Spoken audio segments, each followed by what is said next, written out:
नमस्कार मित्रांनो, मी रिया टीचर आज तुमचं पुन्हा एकदा नवीन ब्लॉगमध्ये स्वागत करते। मित्रांनो, आज मंगळवार आहे। आज मी छानपैकी मस्त उकडीचे मोदक केले आहेत आणि मोदक करतानाच मला वर्षाचा फोन आला की आज गौरी आव्हान आहे, म्हणजे आज गौरी आपल्या घरी आणायचे असतात। तर मी बऱ्याच वेळा मुंबईत नसते, गौरी गणपतीसाठी त्याच गावी जाते। तर यावेळी मला तो योग साधता आला आहे आणि मला तो आनंद लुटता येणार आहे वर्षाच्या घरी जाऊन। तर वर्षाची सगळी छानपैकी तयारी झाली, तिच्या शेजारची मैत्रिणी सुद्धा आलेल्या आहेत। या वर्षाची सासूबाई आहे, त्यांनी गौरींची छान पूजा केली आहे आणि पूजा झाल्यावर आम्ही गौरींना आत घेणार आहोत आणि आत घेतल्यानंतर त्याची सजावट होणार आहे। पण ती आत घेण्याची सुद्धा एक पारंपरिक पद्धत असते। ती पद्धत आपल्याला दिसेल इथे किती छानपैकी, म्हणजे हळद कुंकू लावून गौरीला आरतीने ओवाळून पुन्हा गोड पदार्थ लाडू ठेवलेला आहे।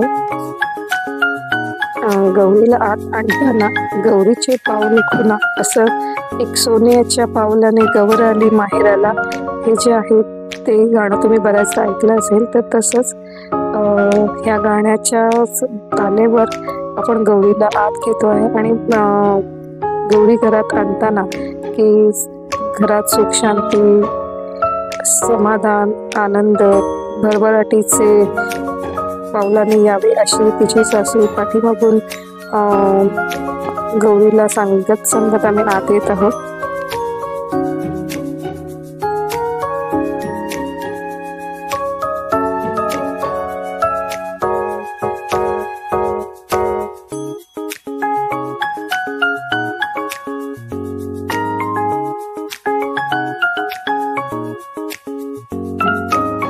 गाणी गावी गौरीची आगमनाच्या वेळी गौरीची खूप पुष्कळ अशी जुनी पद्धतीची गाणी आहेत, ती गायली जाते। पण आता आपण मुंबईत गौरीचे आगमन करतोय, तर मुंबईच्या पद्धतीने म्हणजे रेकॉर्डिंग गाणी लावून मुंबईच्या पद्धतीने गौरीचे आगमन होत आहे।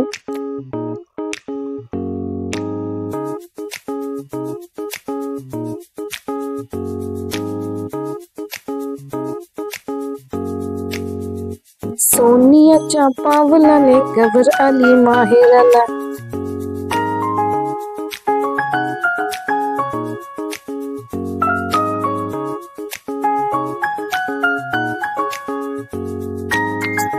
गौरीची तयारी सुद्धा ही एक आम्हाला चॅलेंजिंगच होतं। छान आम्ही दोघींनी मिळून गौरीची छान तयारी केली, म्हणजे गौरीला आपल्या महिलांसारखी साडी नेसवता येते आणि वर्षाकडे सगळं त्याचं पूर्ण गौरीच्या लागणाऱ्या वस्तू म्हणजे मुखवटा, हात पाय, पुन्हा तो स्टँड असतो तोही होता। त्याच्यामुळे पटापट आम्हाला त्या गौरीला सजवणं फार सोपं झालं आणि गौरीने वर्षाने आलेल्या ज्या महिला मंडळी वर्ग होता त्यांना हळद कुंकू लावून त्यांचंही स्वागत केलं।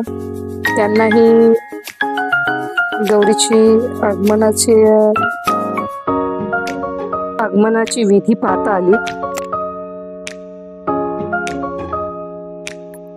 अशा रीतीने आमची गौराई फार सुंदर आणि सुरेख तयार झाली आहे। त्यांच्याकडे 2 गौरी असतात, वर्षाई कोल्हापूर, सातारा, सांगली याकडची पद्धतीप्रमाणे आणतात। त्यांच्याकडे ज्येष्ठ कनिष्ठ अशी गौरी 2 आणल्या जातात। वर्षाच्या गौरीचं आगमन झाल्यानंतर तिथून मग मी थेट घरी आली आणि घरी आल्याच्या नंतर आमच्या सोसायटीतला गणपती, पुन्हा आमचे जुने शेजारी, तसेच मठातील आरती सम्राट आपण ज्यांना म्हणतो त्यांच्या घरी ही गणपती आहे आणि आज सत्यनारायणची पूजा आहे।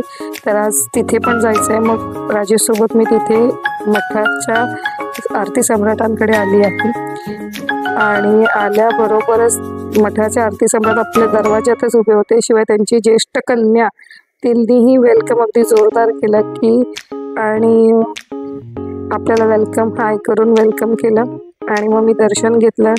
दर्शन घेतल्यानंतर थोड्या गप्पा टप्पा झाल्या आपल्या आरती सम्राट यांचं नाव आहे श्री संदीप आंबळे। ते अगदी कट्टर स्वामी भक्त आहेत। त्यांना स्वामींच्या बद्दलचं बराच खगोल आणि सखोल अभ्यास त्यांचा आहे। आरती एकदम सुरेख म्हणतात आपल्या मठात। त्याच्यानंतर आम्ही अजून आमचे शेजारी की त्यांच्या घरी गेलो आणि अशा रीतीने आम्ही आजचा दिवस अगदी मज्जा करत घालवला।